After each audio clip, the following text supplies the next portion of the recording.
আসসালামু আলাইকুম। আমি যদি আপনাকে মানতে চাই, তাহলে আপনি আমাকে কেন মানবেন না? আপনি আমার কাছে অনেক সম্মান আশা করতে পারেন, কিন্তু আপনি আমাকে সম্মান করবেন না। তাহলে কি হবে? আপনি আমার কাছে ঠিক যেমন সম্মান, আপনি আমার কাছে ঠিক যেমন অবস্থান আশা করেন, ঠিক আপনার কাছে হয়তো আমার আশাটা তেমনই থাকতে পারে। হয়তো আপনার চেয়ে একটু কম, নয়তো আপনার চেয়ে একটু বেশি। তবে আশাটা একই রকম থাকতে পারে। আর আমার কাছে মনে হয় যে যেখানে আপনাকে এত সম্মান করা বা আপনাকে সম্মান করতেছি, তারপরেও আপনি আমাকে সম্মান দিবেন না বা করবেন না, এরকম যদি কোনো চিন্তা ভাবনা আপনার ভিতরে থাকে, তাহলে আপনি নিশ্চিত ধরে রাখেন যে জন্য আমরা না, বা আপনার জন্য আমিও না। আর সম্মান আপনি যদি কাউকে না দিতে জানেন, তাহলে আপনাকে কেউ সম্মান দিবে না। আর ভালো মানুষ অনেক সময় ধরে, ভালো মানুষের সফলতা আসতে অনেকটা সময় লাগে। কারণ এর মাঝে অনেক মিথ্যা আসবে, অনেক ভুল ধারণা আসবে, আপনাকে নিয়ে অনেক সমালোচনা হবে, আপনার অনেক বদনাম হবে। আপনি জীবনে যা করেননি, যা মানতে চাননি, সেইগুলোর উপর দিয়ে আপনার কাছে অনেক অভিযোগ আসবে।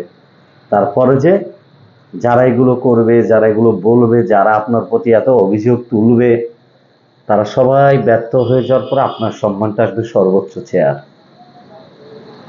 শুধু ধৈর্য ধরতে হবে, অপেক্ষা করতে হবে। মাথা গরম করলেন তো হেরে গেলেন।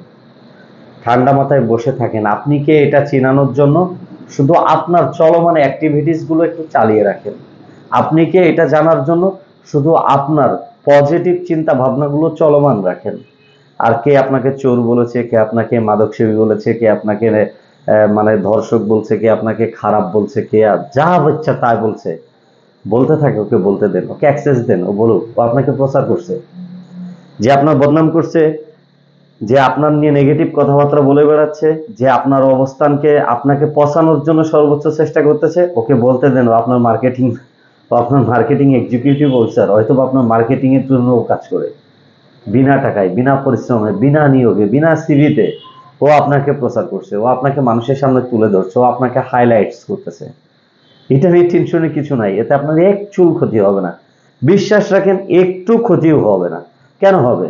কারণ আপনি তো ঠিক আছেন, তাই না? আপনার পজিটিভ দিকগুলো, আপনি যে পজিটিভ, বা আপনি যে কাজগুলো জানেন, বা আপনি যে কর্মগুলো করেন, বা আপনি যেমন মানুষ, সেটা শুধু তুলে ধরেন। যদি আপনার আসলেই খারাপ কিছু না থাকে, তাহলে আপনাকে কেউ ফাঁসাইতে পারবে না। ও যত বদনাম করুক, আপনার বিরুদ্ধে যত লিগেশন তৈরি করুক, কিচ্ছু হবে না, কোনোভাবেই কোনো কিছু হবে না। শুধুমাত্র আপনি ঠিক থাকেন এবং আপনার চলমান অ্যাক্টিভিটিস গুলো পজিটিভ রাখেন, এবং আপনি সেটা করতে থাকেন।